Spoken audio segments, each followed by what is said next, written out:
Commencez par hacher grossièrement les 250 g de brisure de marron ainsi que les 100 g de cerneau de noix.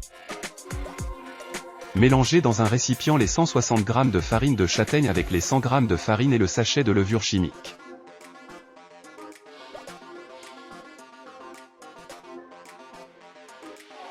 Mettre dans un autre récipient 2 œufs entiers plus un jaune.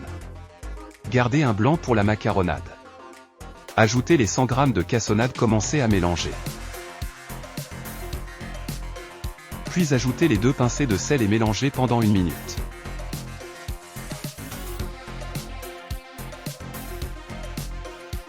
Ensuite ajoutez les 80 g de beurre fondu ainsi que les 100 g de crème liquide et la cuillère à soupe d'extrait de vanille liquide ou en poudre.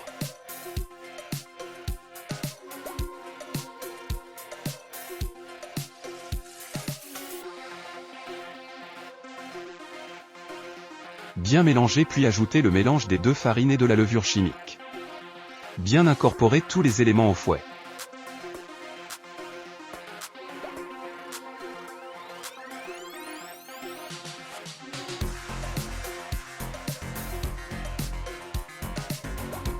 Puis à l'aide d'une spatule ajoutez les 250 g de brisure de marron.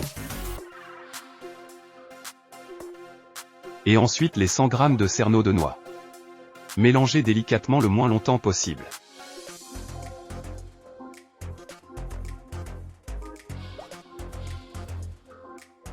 On va préparer la macaronade pour glacer le dessus des muffins. Mettre dans un mixeur les 80 g de sucre glace, les 60 g de poudre de noisette, les 10 g de farine ainsi que le blanc d'œuf. Mixer pendant 30 secondes. Puis rajouter les 20 g d'huile neutre. Et remixer à nouveau 30 secondes.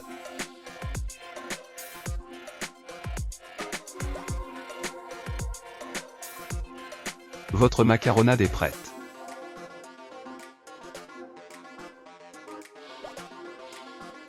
Déposez vos caissettes papier dans des moules à muffins. Vous pouvez aussi garnir directement vos moules après les avoir graissés.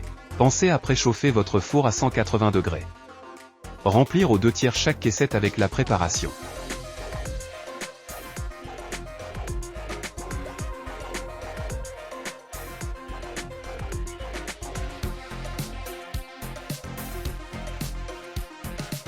Puis lissez un peu le dessus des muffins à l'aide d'une cuillère.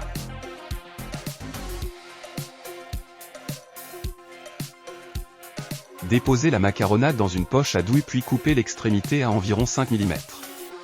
Venir faire une spirale sur le dessus des gâteaux sur les 3/4 de la surface.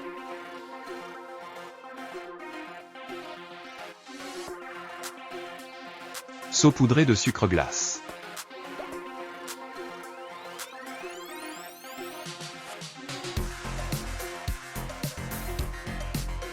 Puis enfourner à 180 degrés pour 18 à 20 minutes. Les muffins vont doubler de volume à la cuisson. Sortir du four et laisser refroidir sur grille. Vous pouvez conserver vos gâteaux plusieurs jours dans une boîte hermétique, mais vous allez mieux les apprécier le jour même après quelques minutes de refroidissement. Bonne dégustation! Et rendez-vous à très vite sur Ma Petite Pâtisserie pour une nouvelle recette.